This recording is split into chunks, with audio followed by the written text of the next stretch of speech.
Thank you all so much. We have been waiting a while, and you've been very patient, and it will be well worth it. My friends, I want to welcome you to Doral International, Trump's fantastic property, and to the new golden age of America. America's back, my friends. That's right. America really is back. We felt it before we left Capitol Hill. There's a new atmosphere, a new change. People are excited, and we feel that around the country. Many of you went home and heard that from your constituents and your family and friends. Something is happening. It's very exciting. America is back. Common sense is back. Strength is back again. That's right.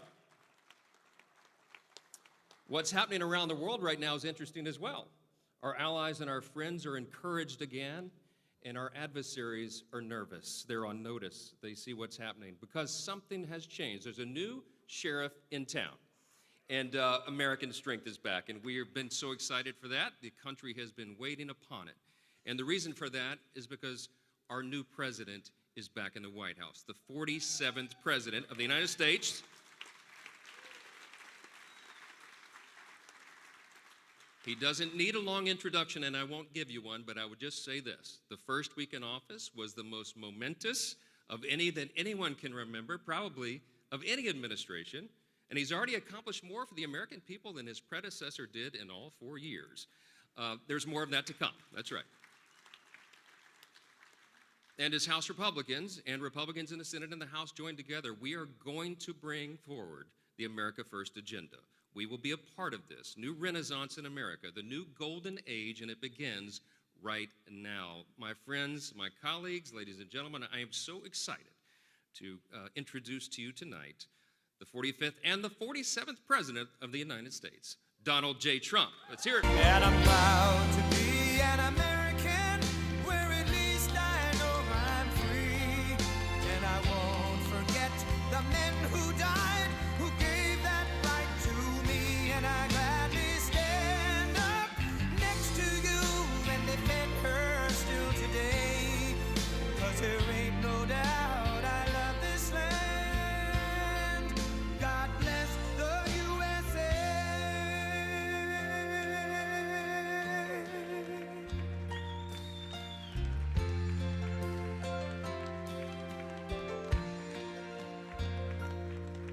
From the lakes of Minnesota to the hills of Tennessee, across the plains of Texas, from sea to shining sea, from Detroit down to Houston and New York to LA, where there's pride in every American heart, and it's time we stand and say,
everybody.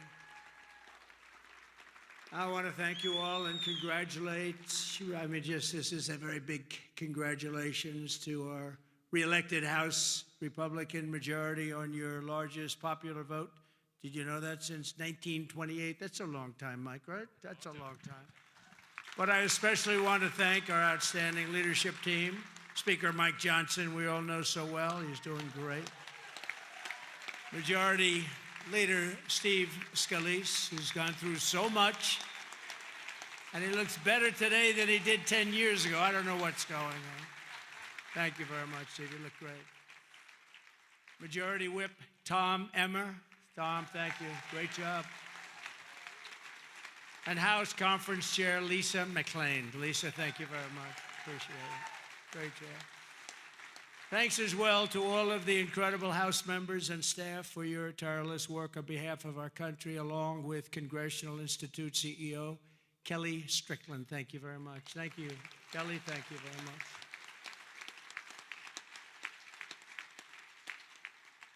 So we have Kellyanne Conway. Nobody knows Kellyanne. Does anybody know? Where's Kellyanne? She's around. What? She's so good. She's a good person, too. She's a good person, too. And the mayor of Hialeah, I love this guy because he said, sir, we want to name a major boulevard after you. And he did it. Anybody that names a boulevard after me, I like. I like him a lot. Esteban Bovo and Hialeah, mayor of Hialeah, thank you, wherever you may be. Esteban, where are you? Thank you. Thank you very much. Thank you.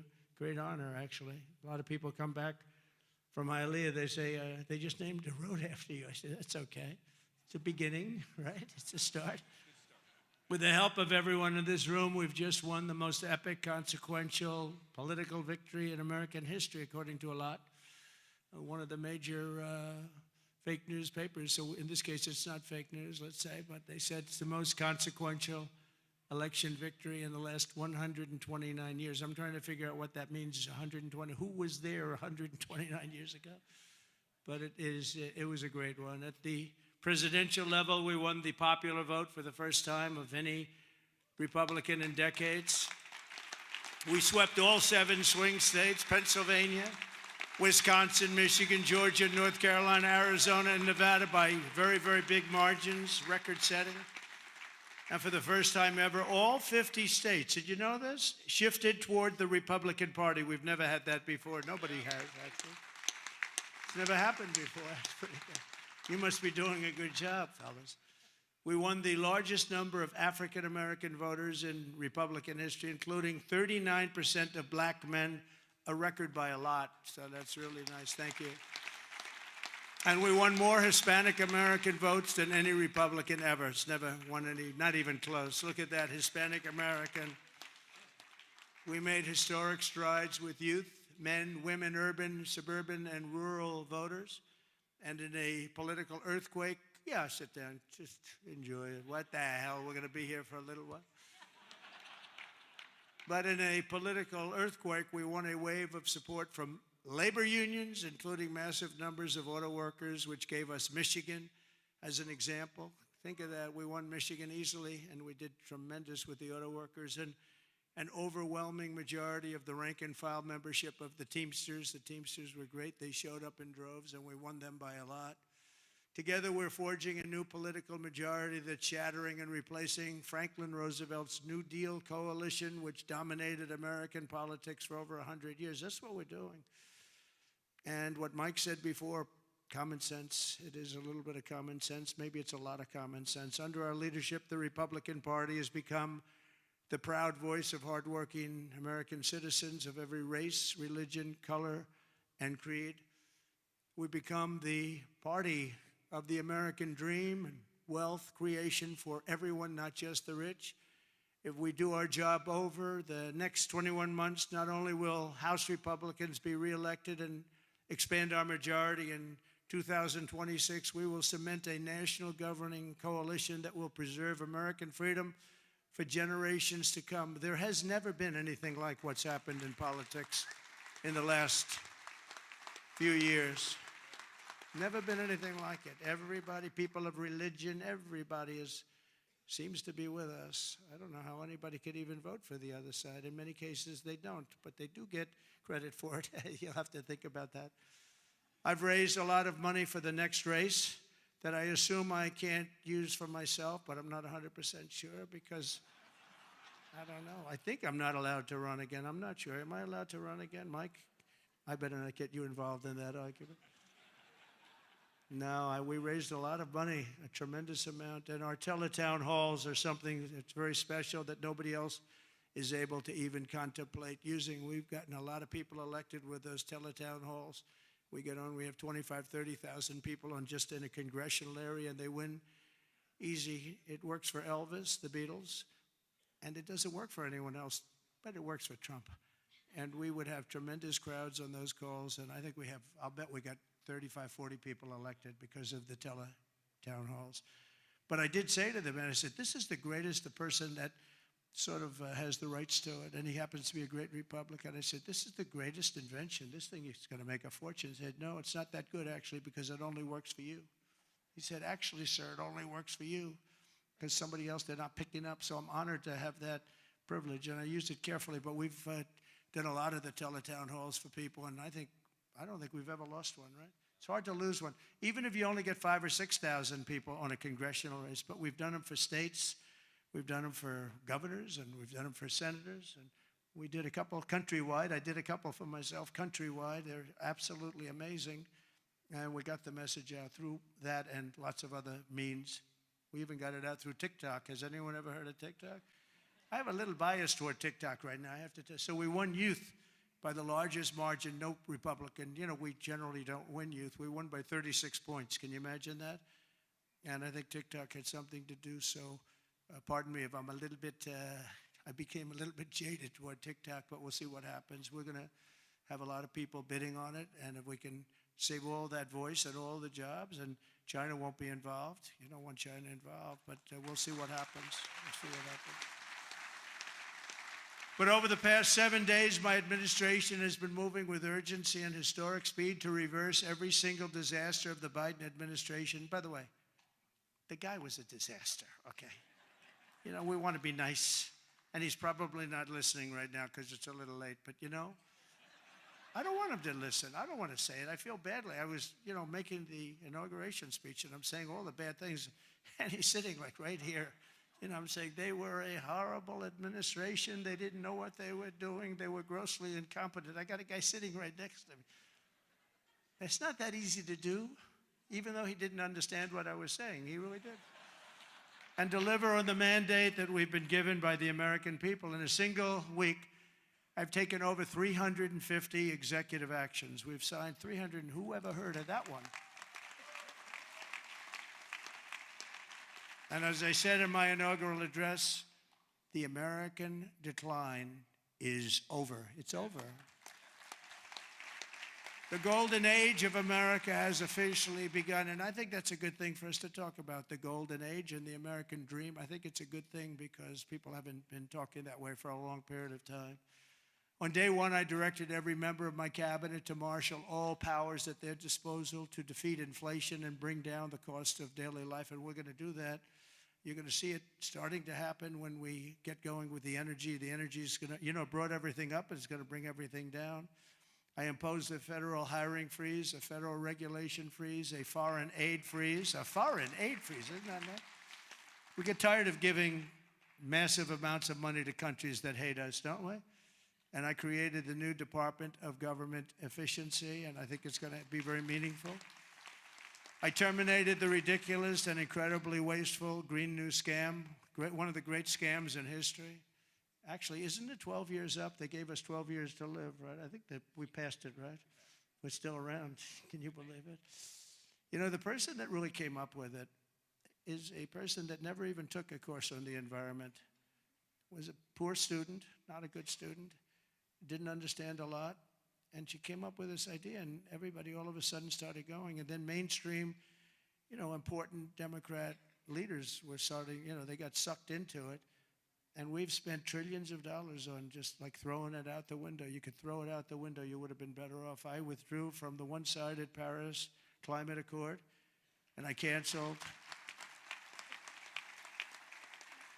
It was so one-sided, we had obligations, but Russia didn't, China didn't, other countries didn't. We paid everything. We're going to lose $1 trillion over a short period of time on that. And we had to do everything. They didn't have to do anything. It was ridiculous. And I canceled the insane and very costly electric vehicle mandate. So you can buy a car of your choice. If you like gasoline, go have it. And if you like hybrids are doing well. You can have it. Or you can buy an electric car. We like electric. We like everything, but you have to have a right to buy everything. I withdrew from the World Health Organization, where we paid $500 million a year, and China paid just $39 million a year, despite a much larger population. How about that? So we're paying $500 million a year. China's paying $39 million a year. They have 1.4 billion people. We have, nobody knows what we have. So many people came across the border. Nobody has any idea. I used to say like 325, but we really don't know. But we're going to know soon. We're going to know. And I tell you, our people are doing it. Tom Holman and his staff are doing an incredible job getting the bad ones out. I declared a national energy emergency to unlock the liquid gold that's right under our feet, because we will drill, baby, drill. We're going to drill, baby, drill. It's going to bring down prices, and your energy costs are going to go way down, and that'll happen, I think, relatively quickly. I'm going to give fast environmental approval for anybody building a plant for electric generation, and anybody that invests more than $1 billion will get super rapid approval. Not that they have to wait for 9 years, 14 years, like I approved LNG plants in Louisiana. They were waiting for so many years. It wasn't Louisiana's fault. It was some people, they just wouldn't get them done. You've got a snail here, a tiny tree here, and I got it done in a matter of a few days. I actually got it done. It took them 14 years. I got it done in about 3 days. The people, as we called them, I'll never forget, I called them and I said, "Congratulations, you got your permit." What? They were so shell-shocked. They didn't know what the hell was happening. They're going to spend, and they spent about $16 billion on each plant, and they've been roaring since then. But we got them done in a matter of a few days. Over the past week, we've begun the largest deregulation campaign in history, far exceeding even the record-setting efforts in my first term. That was record-setting deregulation, and that was just as big as tax cuts as far as business and jobs were concerned, I'll tell you.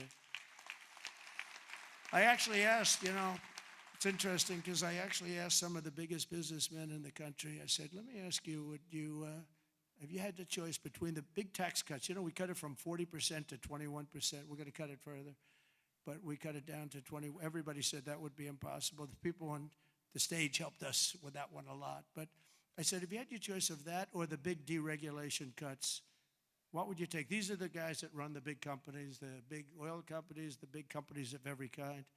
I said, would you take the big tax cut or the big cut in regulations? And I've never had anybody said they'll take the tax cut. They took the regulation cut. I'll bet I asked that question 100 times to 100 of the biggest people. They always said, "Sir, we'll take the regulation cut. You opened us up. You let us create all these jobs that we've all seen happen." So it was even bigger than the big tax cut. I also signed an order to end the weaponization of our government against the American people and investigate all abuses of power. And I stopped government censorship once and for all, and we brought back free speech to America. That's just what happened. We're going to bring it back. We didn't have free speech. We didn't have free speech. I mean, I was investigated more than any human being in history. Alphonse Capone was a baby. Now, this was a serious killer, Scarface. You've all heard of Scarface. He had a scar for a reason. He didn't play games, but he was Scarface. Of course, nobody ever called him Scarface to his face. They said, "Al, you look great today." Guy had a scar that was like 2 inches thick that ran from here to here. And they say, "Al, you look fantastic." But Scarface was not investigated as much as your president was investigated. And it turned out to be a positive thing for me. Can you believe it? It turned out to be, we got a lot of votes. I think we got a lot of votes because they saw it was weaponization. It was a fight against a political opponent. I ordered the end to all of the lawless diversity, equity, and inclusion nonsense policies across the government and all across the private sector and the military. We got it. We're getting it out, and we've gotten it out pretty much. We did that in 1 week, and it wasn't that easy, but everybody wanted it. People that were strongly in favor of it, I thought, called me and said, "Thank God you got rid of that. That was so bad. It was so bad we hated it." We abolished 60 years of prejudice and hatred with the signing of one order, all approved by the Supreme Court of the United States. It was a big thing, and the United States has become a meritocracy again. We are a country that's based now on merit for success, merit. if you're good at what you do, you're going to go places. I made it and who would have thought that was going to happen? We didn't even talk about that one because I figured that one was going to be toughest to get. And so we are now, if you do a meritorious job, if you do something where you're just outstanding, you advance. And that's what it's about. It's about competition, and it's about a lot of things. And the other becomes a very dangerous plateau. We were on that plateau too long, and it's one of the reasons that you saw very bad things happening with our country. I made it the official policy of the United States government that there are only two genders, male and female. Gee, that was a tough one. That was a tough one. Some of these people say like 7 genders. I'm trying to say, go and name them.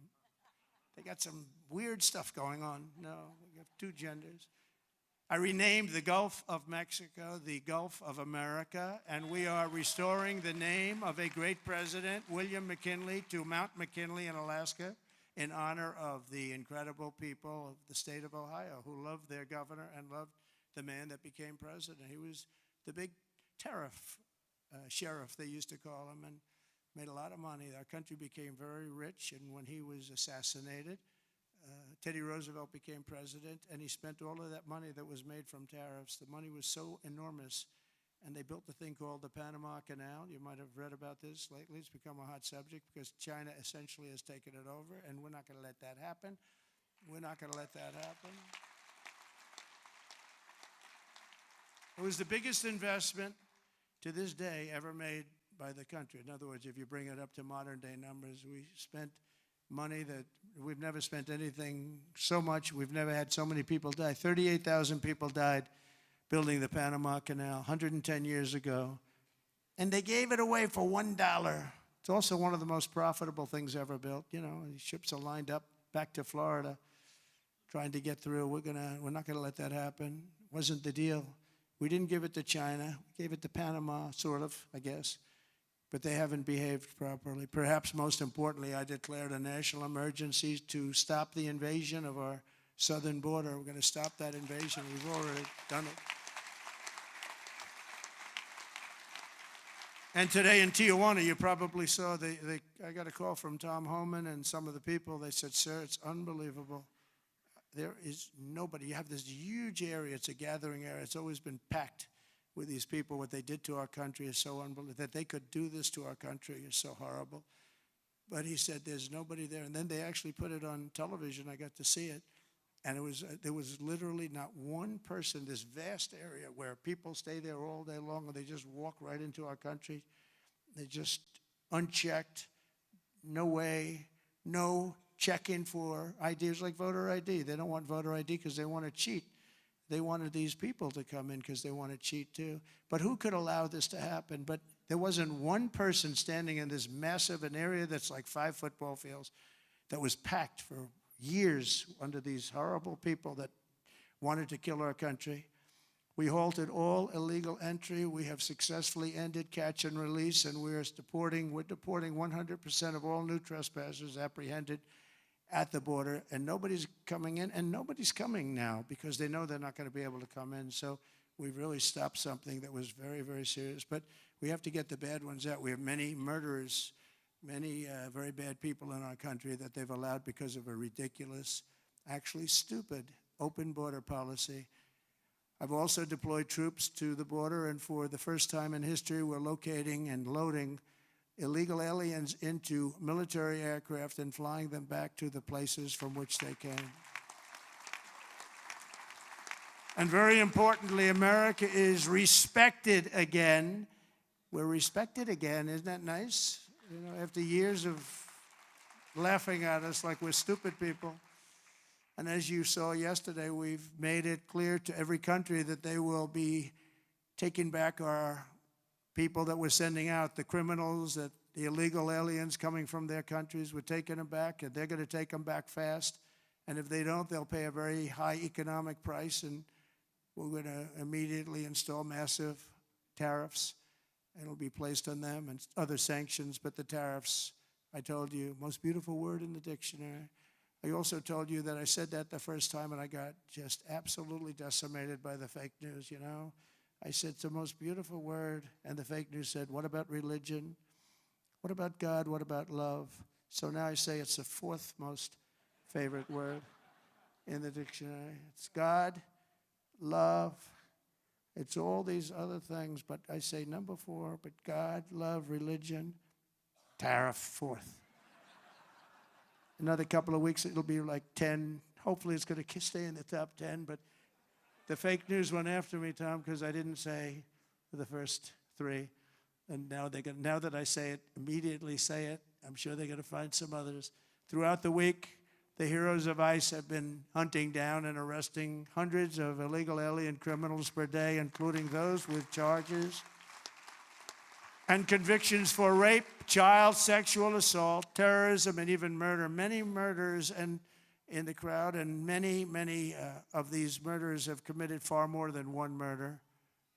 This is not going to work out, and we're going to get them the hell out of here. And members of the savage Venezuelan prison gang known as Tren de Agua and MS-13, including 50 violent individuals who were rounded up in Aurora, Colorado, which the Venezuelan gang took over. The governor, who's a radical left governor, was petrified. He didn't know what to do.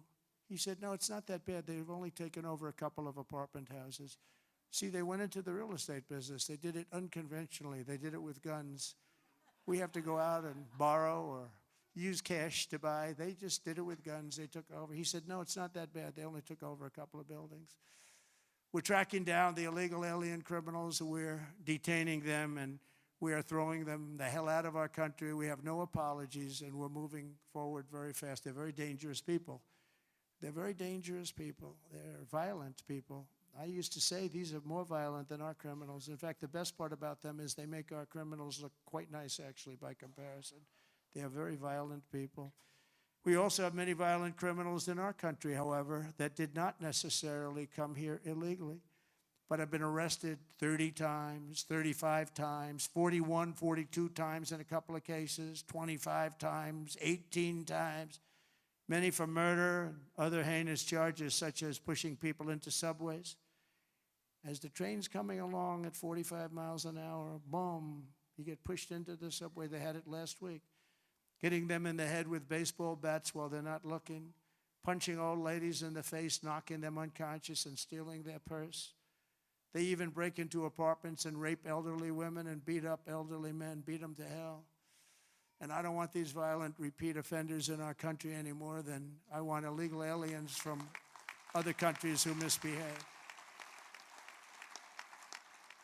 And I say, and this is subject to getting it approved, but if they've been arrested many, many times, they're repeat offenders by many numbers, I want them out of our country. I also will be seeking permission to do so. We're going to get approval, hopefully, to get them the hell out of our country along with others. Let them be brought to a foreign land and maintained by others for a very small fee as opposed to be maintained in our jails for massive amounts of money, including the private prison companies that charge us a fortune.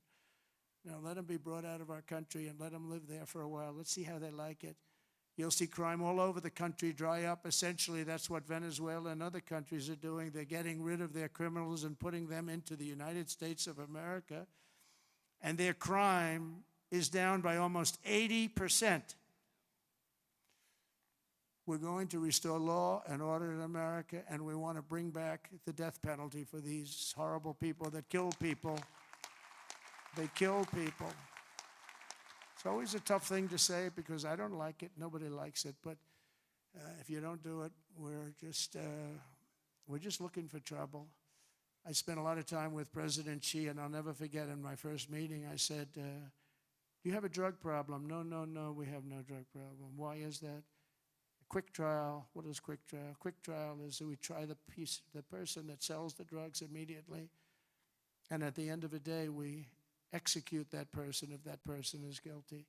We have no drug problem whatsoever, and that's the most severe case. But wherever you have no drug problem, you have the death penalty. So, and drugs causes a lot of the crime. A lot of the crime in our country is caused by drugs. It's a terrible situation. Comes through the southern border, Most of it is fentanyl coming in from China. And, it's very interesting. China, when I was with President Xi, I had a deal worked out with him that they were going to give their maximum punishment, which is the death penalty, to anybody making fentanyl and sending it into the United States. Then we had a very unusual result in an election.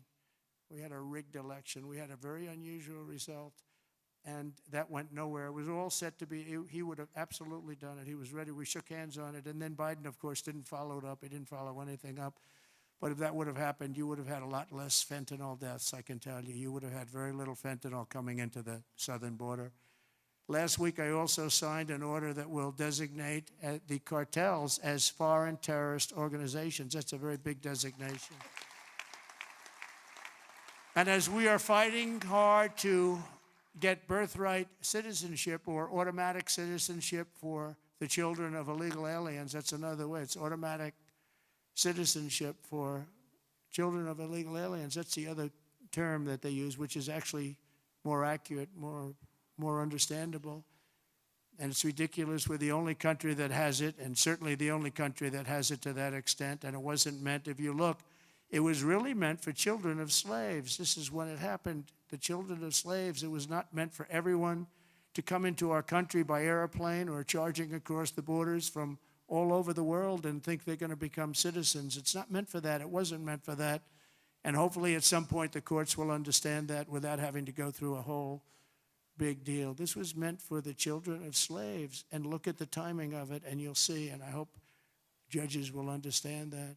And it has to stop, because it's really hurting our country very badly. In the coming weeks, I'm looking forward to working with Congress on a reconciliation bill that financially takes care of our plans to totally and permanently restore the sovereign borders of the United States once and for all. This should include full funding for a record increase in border security personnel and retention bonuses for ICE and Border Patrol. These people are incredible people. I got to know them so well. I was on the phone with them all the time when I was president. When she was the border czar, she never called them. Remember? We went like 4 years, and they started asking her, did you ever speak to him? No. We asked the Border Patrol, did you ever speak to the head of the Border Patrol? Did you ever speak to the vice president who was your border czar? No, I never got to speak to her.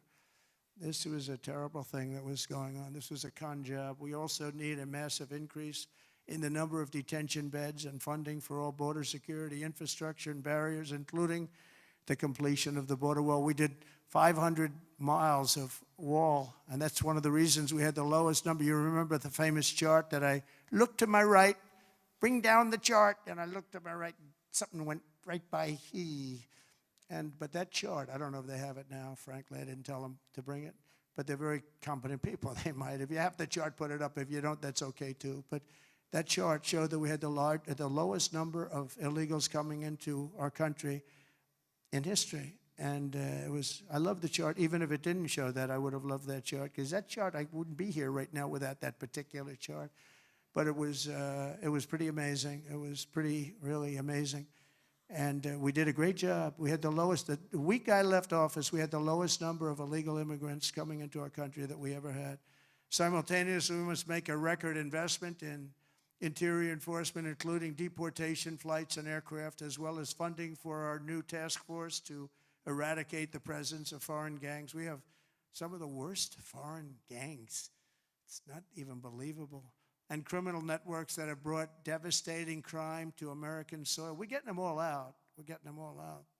I won on that, It's like some people explain it very well. They say, gee whiz, they look at the people. As you know, in Colombia, they agreed with us almost immediately after I got involved. And Marco Rubio and I worked together. He did a great job. And we really did. And Mike Waltz, we have a great group of people. But we were being scolded because we had them in shackles in an airplane.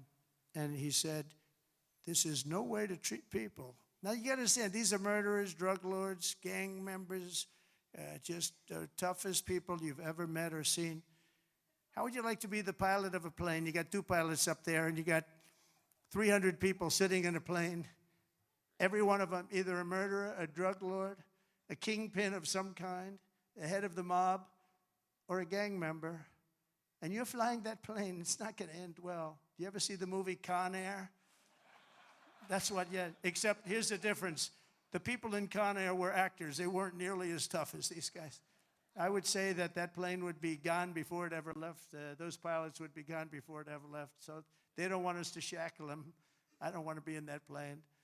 I want to thank every Republican House member for voting to pass the Lake and Riley Act, the first enforcement only bill that's been passed in 3 decades.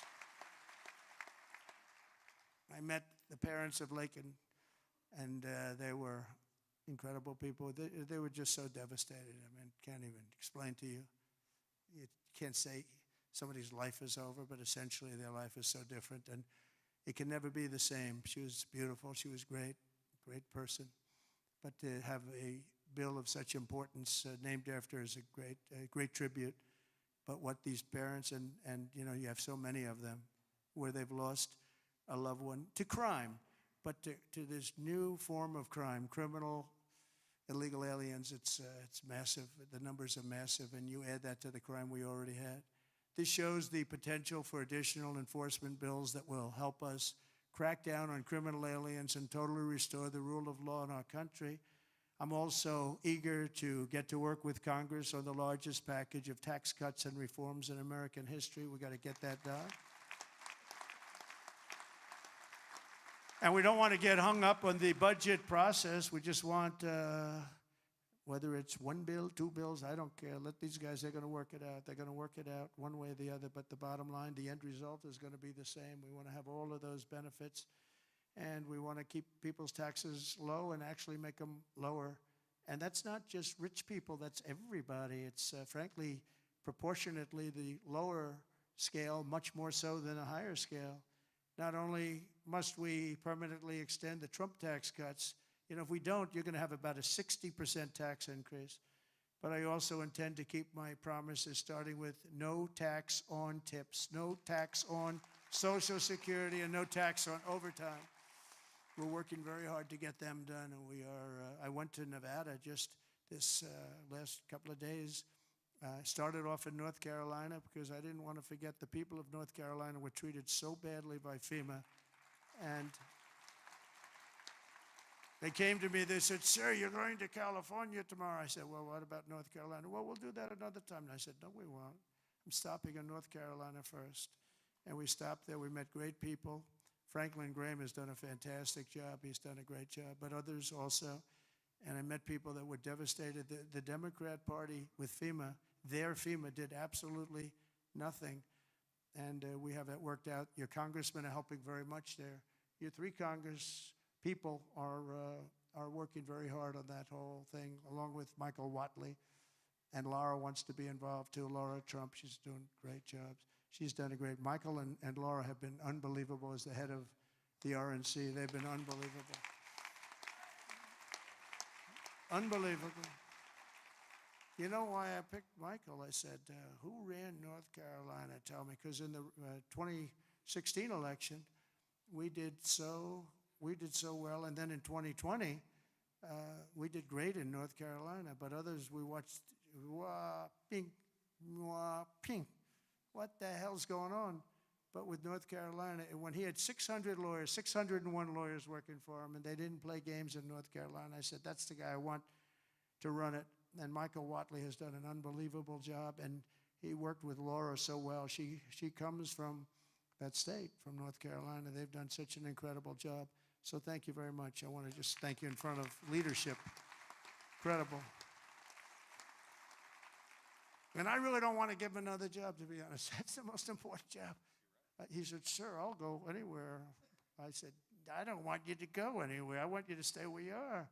We'll give you plenty of money to get the job done, right? But we don't want to lose it." I mean, he's really he could do anything actually, but he's a very talented person. There's nothing more important because we have to win in 2 years or we have to win in 4 years. There's nobody better to head it up.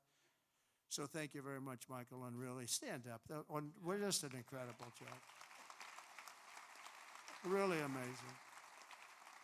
I wanted to save that for leadership because I say it all the time. People don't know what the hell I'm talking about, but leadership knows what I'm talking about, and it's really incredible. The 2 of you as a team are unbelievable. Our administration will also be working to implement the Make It in America plan that I outlined very successfully in my campaign. You know, I think my campaign, I really focused on the border more than anything else. A lot of people said the biggest thing was inflation and the economy, and then maybe the border was third. I always felt the border was first, because I felt that people could really understand that you can't have people pouring in from the prisons all over the world and from mental institutions all over the world and dumped into our country. So I talked about that much more so than I did inflation. I mean, inflation was terrible. It was the worst. I think it was the worst in the history of our country. But you can only talk about it so long. You know, the price of apples doubled, the price of bacon is quadrupled, everything is a disaster. And you say it, and then what do you do? With this, I could give examples of what they're doing to destroy our country, and I felt it was the strongest thing.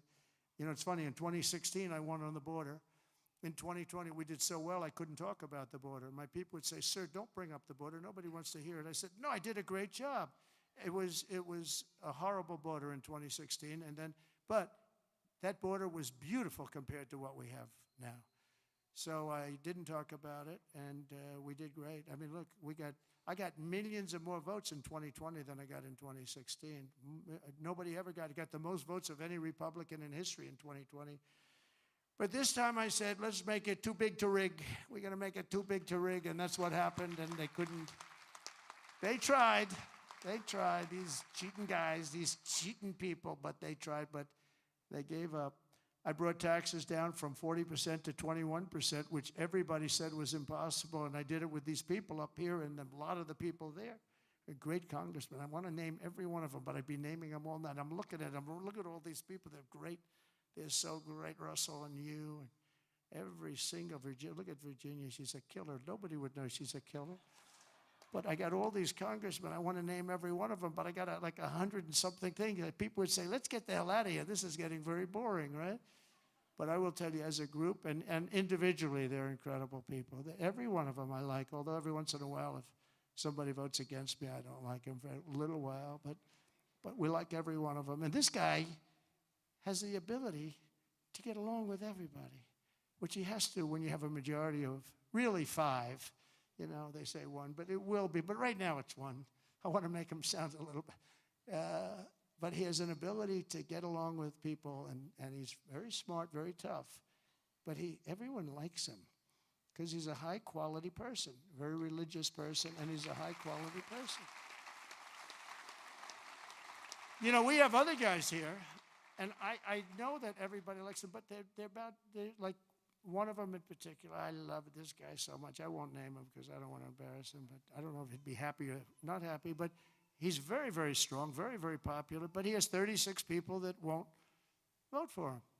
It's 36. That's not a lot. That's a small percentage. Tom is incredible, but Tom has a couple of people that probably have been beaten badly and beaten up. You beat up some people badly, and it's a little tougher. But he's done an unbelievable job. I've become friendly with him. I didn't really know him. And over the last year or so, I've become friendly. He's incredible. He's an incredible leader. You really are. But you have a couple of people that maybe more than one. Let me put it that way. They all love him. Your wife loves you. That I can tell you. He's got a great. Where are you? Where are you? Stand up, please. Just stand up. Come on. What a great wife and family. It's true. Thank you. She is a great. Look at her. She's very popular, isn't she? Huh? She's great, more than you. You're very popular. And now I'm bringing them down. I'm bringing the taxes down from 21 to 15%, but only if they make their product in America. So if they make their product in America, we're bringing it down. So if you think about it, we took it down from 40 to 15%. But again, you keep 21, but you go down to 15 if you make your product here. We are going to have so many business moving back into our country. And remember, again, the word tariff. We're going to protect our people and our businesses, and we're going to protect our country with tariffs. And you got a little indication of that yesterday with what happened with a very strong country. Colombia is traditionally a very, very strong-willed country. If they don't make their product in America, then very simply they should have to pay a tariff, which will bring in trillions of dollars into our treasury from countries that never paid us 10 cents. We're not going to let that happen. We're not going to let them destroy our country. In the words of President McKinley, who is the tariff king, The protective system invokes the highest law of nature, that a self-preservation, and that is self-preservation. There is every reason, founded in justice, why the American producer should in every way be favored against a foreign producer whose products compete with his. This is our natural market. We have made it. We have made it at enormous cost, capital, and exertion. And think of this. And we did that through exertion and brain and muscle and guts and stamina. We preserved it against foreign wars and domestic conflicts at great sacrifice of men and women. The foreign producer has contributed nothing to the growth or development of this country. So if you want to share with the citizens of the United States our home market, then you must pay for the privilege of doing it. In other words, you have to pay for the privilege of coming into our country, taking our jobs, taking our product, destroying our countries. We mentioned North Carolina, the furniture business, what they've done to these great artisans. I used to go down to North Carolina all the time to buy furniture for hotels that I was building, and they had the most incredible artisans. That whole thing was wiped out by China mostly, but others, and just wiped out. But it's going to come back. It's going to come roaring back. It's all going to come roaring back. We're going to put tariffs on outside countries and outside people that really mean us harm. They want to, well, they mean us harm, but they basically want to make their country good. Look at what others do.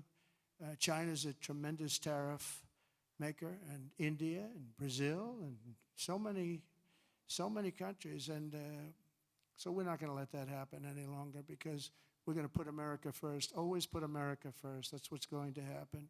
We're going to establish a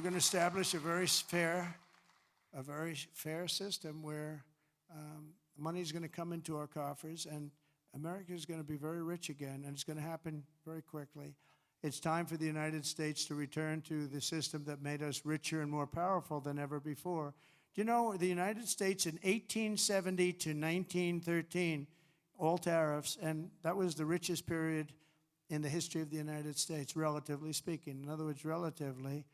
And they set up the Great Tariff Commission of 1887, and this commission had one function: what to do with all the money that we took in. It was so enormous that they had no idea. It was a blue ribbon committee. It was set up 1887, and what to do with all of the money that we had. And again, Teddy Roosevelt was a beneficiary, because when McKinley was killed, he took over this vast sum of money, and he did all of those national parks and all of the other things. And I'm not knocking him, but he was given a vast amount of money, and that was all made through tariffs.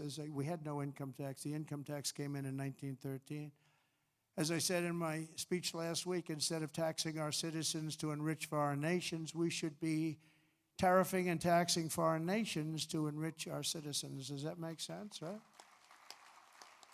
Under the American First economic model, as tariffs on other countries go up, taxes on American workers and businesses will come down, and massive numbers of jobs and factories will come home. The job creation will be enormous. In particular, if you look at the automobile sector, I mean, we're just being wiped out. You just take a look at what's happened to that over the years. And the auto workers voted for me. I have an obligation to do what's right, and I'm going to do that.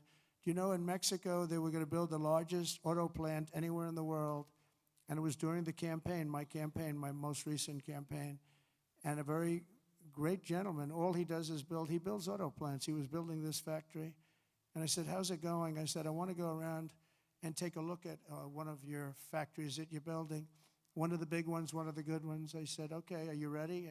When are you going to do this? Is 9 months ago. He said, you'll have to go to Mexico. I said, what about the United States? He said, we're putting up a couple, but they're small. He's the biggest guy at doing this. He said, in Mexico, they're building massive automobile factories. I said, you mean they're doing it? And who's the owner of the factories? He said, mostly China. One in particular is massive, and it's built fairly close to the border. So they were going to build cars and send them into the United States for no tax or very little tax, and destroy Detroit, just destroy the rest of it, what's left of it. Because they've already Mexico's taken 32% of our business over 30 years. And the other one is Canada. Canada's taken massive amounts of, they send us millions of cars, We don't need them for that. We want to have the cars made in Detroit or South Carolina or many other locations, whether it's union or not union. But I said to him, I said, so when is this plant going to open? He said, well, we're going to start it in a couple of months, and it'll be open in about a year and a half. It's the largest plant in the world. I said, I'm not happy with that. And I said in my next speech that I am going to charge them if it takes 100% or 200%. No car is coming in from Mexico into the United States without a massive tariff. And I said it 3 or 4 times. And what happened is about 2 months later, I see that same gentleman who was in the audience, and I said, I want to see him backstage after I'm finished with the speech. And I met him backstage. I said, John, let me ask you, what happened with that plant? Where is it now? He said, sir, China's canceled it. Why? Because they think you're going to be elected, and they thought you were going to charge big tariffs on the cars coming in, and it doesn't work if you're going to charge. So they canceled the plant, and Detroit now will breathe, and we're going to do just the opposite. We're going to have these companies come in, and they can build that plant if they want, but they have to build it across the line. They have to build it in the United States. Amazing. Amazing. We did so many things, and we weren't even elected yet. That would have been a disaster. If that plant were built, it would have been a disaster. That would have wiped out. That was bigger than most of the factories put together, the auto plants put together. In particular, in the very near future, we're going to be placing tariffs on foreign production of computer chips, semiconductors, and pharmaceuticals to return production of these essential goods to the United States of America. They left us and they went to Taiwan, which is about 98% of the chip business, by the way. And we want them to come back, and we don't want to give them billions of dollars like this ridiculous program that Biden has. Give everybody billions of dollars. They already have billions of dollars. They've got nothing but money, Joe. They didn't need money. They needed an incentive, and the incentive is going to be they're not going to want to pay a 25, 50, or even 100% tax. They're going to build their factory with their own money. We don't have to give them money. They're going to come in because it's good for them to come in. They're giving them money. They don't even know what they're going to do with it. I had people tell me, we have no idea. We didn't need money. They don't know if they're probably going to use the money to build in other places, other countries. It's a ridiculous plan, very expensive and ridiculous. The only way you'll get out of this is to build your plant. If you want to stop paying the taxes or the tariffs, you have to build your plant right here in America. That's what's going to happen at record levels. We're going to have more plants built in the next short period of time than anybody ever envisioned before, because the incentive is going to be there, because they have no tariff whatsoever. In fact, they have help from us if they build their plant in America. And we're going to look at pharmaceuticals, drugs. We're going to look at chips, semiconductors, and we're going to look at steel and some other industries. And you're going to see things happening. If I didn't put on the massive steel tariffs, you wouldn't have one steel plant right now in the United States. If I didn't put on the tariffs on washing machines, dryers, and the like, you wouldn't in Ohio, you would have lost all of those companies that made washing machines and dryers. Jim Jordan is the one that got me started. Was Jim here by any chance? Is Jim here? Where is Jim? Where's Jim? Oh, look at him. Wow. That's not a great seat for a man of such power. Do you know that Jim has he's a great wrestler. He was All-American wrestler 3 times, 128 and 1. That's not a bad record, and that's the way he fights, too. But he has a better record. Undefeated as a wrestler in high school. And I say, how can you do that? Because a freshman can't beat a senior. But he figured out how to beat seniors. So stand up again, Jim. Let's give you a hand as a wrestler. As a wrestler, big hand. As a politician, very good. But Jim, is it true that we went up there. Remember, we had 25,000 people standing on the streets in this little beautiful town with Whirlpool, right? And they were going to close up their factories because South Korea was dumping washing machines and other things like that, and they were dumping. And we put a 50% tariff, and at 75, even 100%, and now they're thriving, right? Without Trump, they would have been closed up. But Jim was the one that got me involved. Are you guys all happy with Jim? Do you like him? Because I like him. I like him, right? We like Jim. What's not to like? He gets on television, he's like a wrestler. He's got this boom, boom, boom, boom. Very impressive, Jim. Anyway, it's good to see you. I like that guy a lot. I like a lot of the people in the audience a lot. I like the people in this room. We have the same basic philosophy. We have the same thoughts. What's not to like? But I'll also be placing tariffs on steel, aluminum, and copper, and things that we need for our military. We have to bring production back to our country.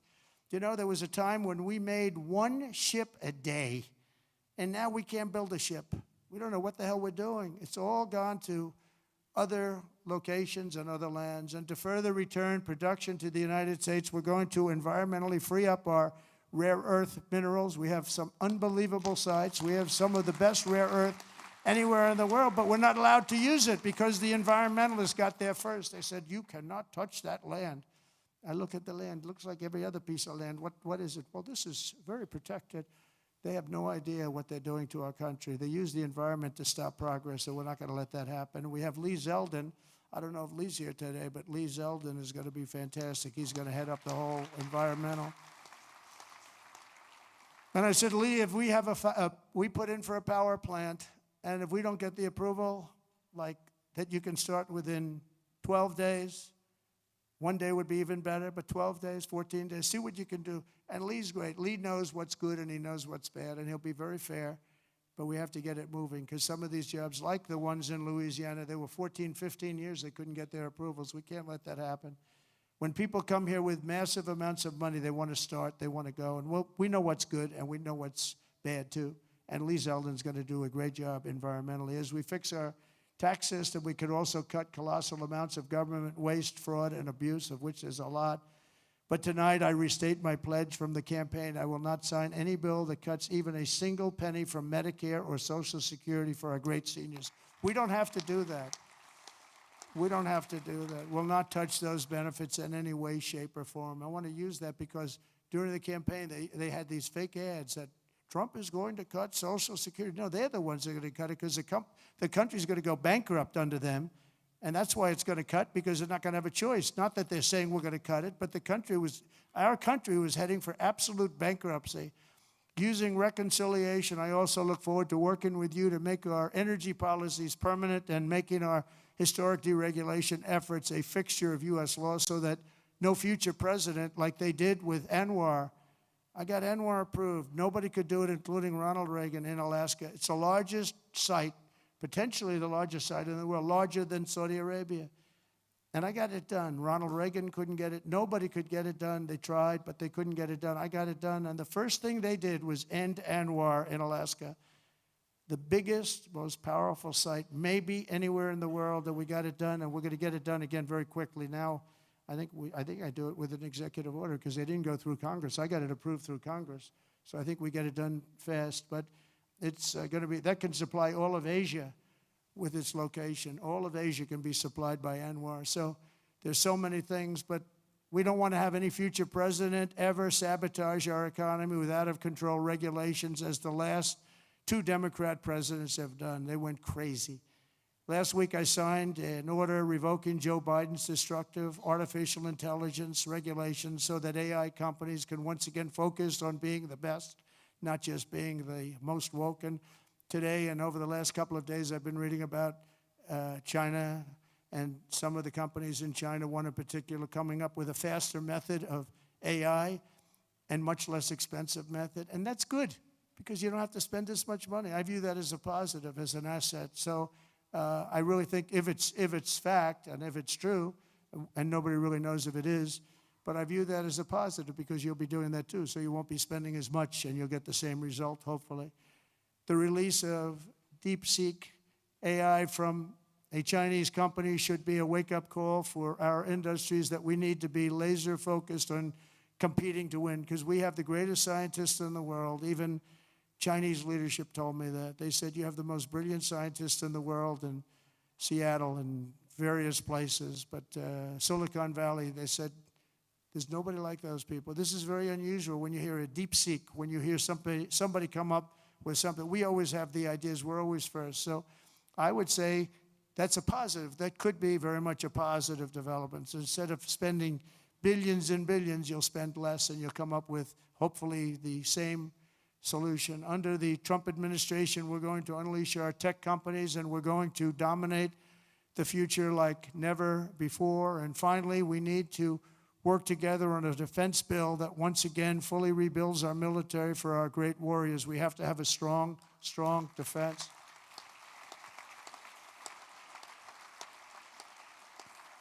And in a little while, I'll be signing 4 new executive orders. First is that I'm directing our new Secretary of Defense, Pete Hegseth, who's going to be great, by the way.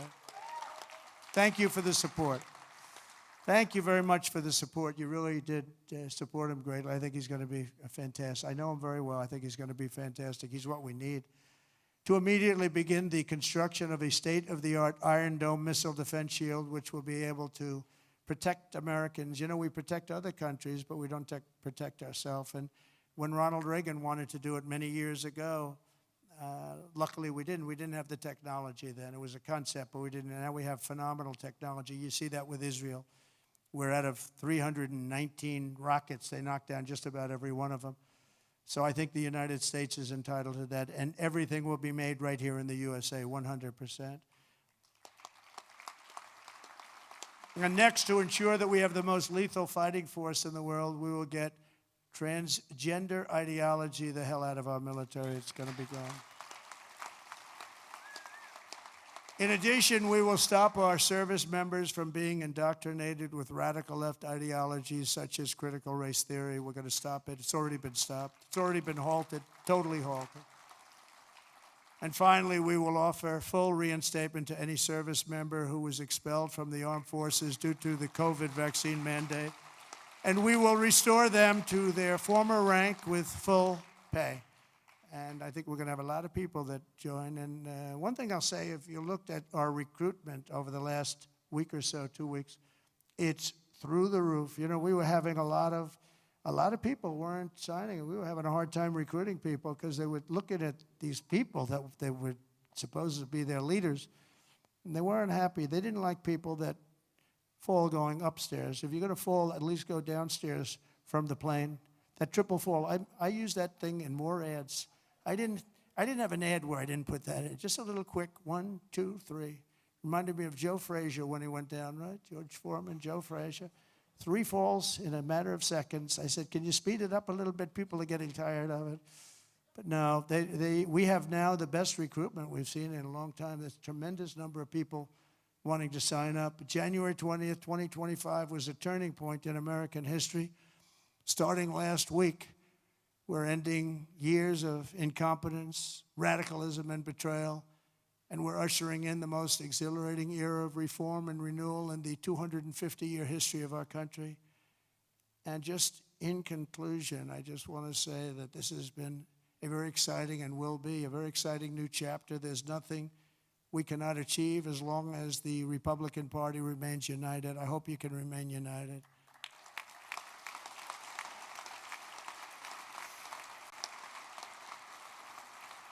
And it's one thing I give the Democrats a lot of credit for because, you know, they have lousy policy. I think, frankly, half of them are totally crazy. But they do stick together. They stick together on stuff that nobody can. I mean, how can you want prisons emptied out into our country? They stick together. They stick together on everything. Impeachment hoax number 1, impeachment hoax number 2. They stick together. Although I must tell you, you gave me great support during those 2 problems. Those 2 fake witch hunts, which have now turned out to be totally fake and disgusting. But you gave me tremendous support. But the Republican Party has to stick together. We just can't have people going, 1, 2, 3 votes. And we don't have that luxury. It would be different if we had a 20-point, 30-point, 30-person majority, but we don't. We have to help leadership. And, you can be assured that you have certain philosophies, that if you're going to have most of the people, almost all of them, voting for something, you're going to be okay. It's not going to be bad. You have to stick together. It's the one thing that I would say we don't get very high marks. Everything is so hard. We always have 2 or 3 or 5 or something, people that just don't want to do it. And you just got to do it. You just got to do it. Make life easy. Just got to do it.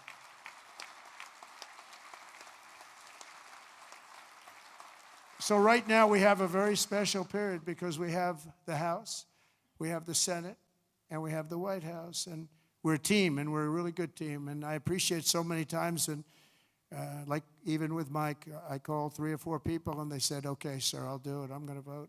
I'm going to vote positively, and they're very happy they did now. But when I called, we've gotten such a great response. We just had that happen with Pete Hegseth, and we have it happening with others. But we really appreciate it with the House. The House has been, it's a very difficult situation when you have that small a majority. But in a certain way, it brings you together. It actually can unify more than anybody would ever know.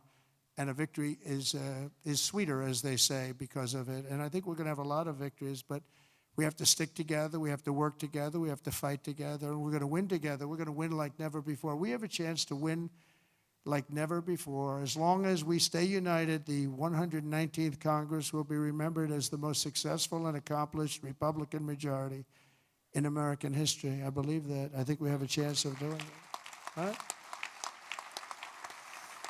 And in January 2027, we will have a larger Republican House, a larger Republican Senate, and our country will be richer, safer, stronger, prouder, greater, freer, and ever before. I really think that we're going to have some big victories coming up, and I'm going to be helping every single one of you. I'm raising a lot of money, and I want to use it for the House, and I want to use it for the Senate. I've raised a lot of money.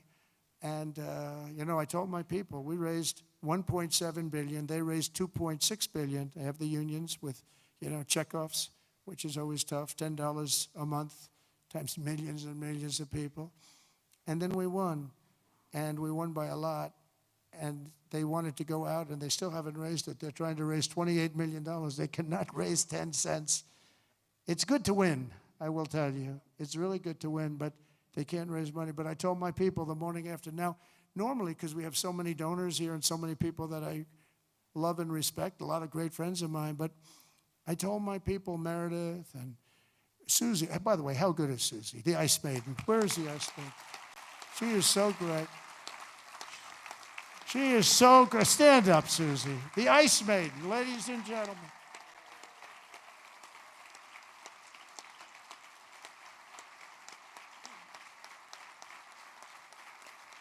Wow, look at that. Most powerful woman in the world, they say. Most powerful woman in the world. She's made of ice. She's great. No, when I came to Florida, Florida was a Democrat state. Had a Democrat governor. They had one Democrat senator. It was largely a Democrat state. And through various reasons, I ended up with Susie running the campaign, and she was unbelievable. We won it in a landslide. And then the second time, we won it in an even bigger landslide. And when it came time to choosing somebody to run the campaign, the whole campaign, I said, what about Susie from Florida? She never lost. I won every primary. I won every. I didn't lose anything. And it was a Democrat state, and it was a landslide both times. And all of the Republican stuff was almost like it didn't even exist. It was amazing. I said, what about Susie? Well, sir, a woman has never been in this position before. I said, really? Oh, by the way, we have Kellyanne Conway. She didn't do too badly either, right? She did a great job, 2016. And when it came time to chief of staff, do you know that there has never been a woman chief of staff? But there is now. There is now, right? I didn't know that. I'm so surprised. I'm very surprised. But it came time to running the campaign, and I said, well, I've never had a loss with Susie. She comes from great stock, Pat Summerall is her father. Pat Summerall was a football player, great football player, but a really great announcer, really the voice of the NFL for 27 years or something. He was great, and a leader. He worked with John Madden, and he was able to get John Madden to do things that nobody else could do. They'd say, Pat, John is really difficult. Now, John was a difficult guy, but he got big ratings, and he was good. And Pat would go up, come on, John, let's get this done. Come on. I know you don't like the heads of the company. They're paying you a lot of money. Come on, John, let's get it done. And he'd go and do it. And this went on for, 27 years, right? But he was a leader, her father. And, this is somebody that has the gene. I'll tell you, she's great. And she's done a fantastic job. So she was so good with the campaign. I said, let's let her do the campaign. And it was flawless. And again, I said before, we had her win a lot of votes because it's crooked as hell. And I hope you can go to voter ID and same-day voting and paper ballots and all of those things, because ultimately we'll never lose a race if you do that. I'm telling you, you'll never lose a race. And I hope you can get that, and that's said to the governors mostly, but this, you know, you people have a lot of power over it. But Susie ran the race, and we did phenomenally, and then we just made her the chief of staff, and she's doing great. They say it was the greatest week, opening week, in presidential history, and I think, you know, it couldn't be a hell of a lot better. Even CNN is saying, this guy is amazing. I couldn't believe it. I said, did CNN really say that? Because nobody watches, so nobody was able to confirm it. But it was pretty amazing. Oh, the camera just went off. It's always tough. Usually you get them by surprise. But I just want to thank everybody. We're going to make this tremendously successful. We're going to have, I believe, we're going to have one of the greatest 4 years in the history of our country. We're going to turn it around quickly, and then we're going to go on and we're going to progress like nobody ever thought possible. And I want to thank these great 4 people, because they really are leaders and they're phenomenal people. And I want to thank all of my friends in the audience, many of whom are congressmen and congresswomen and people that have just tremendous talent. Every single one of you, I know every one of you, and you have tremendous talent. And if we stick and if we fight together, there's nobody can stop us. We're going to have, because they have bad policy. Their policy is so bad. Nobody could win with this policy. Nobody. And we have the best policy. And again, as they say, and we say, and I've been saying for a long time, we're the party of common sense. And we're the party that's going to have the best 4 years ever. Thank you very much. Appreciate it. Thank you very much.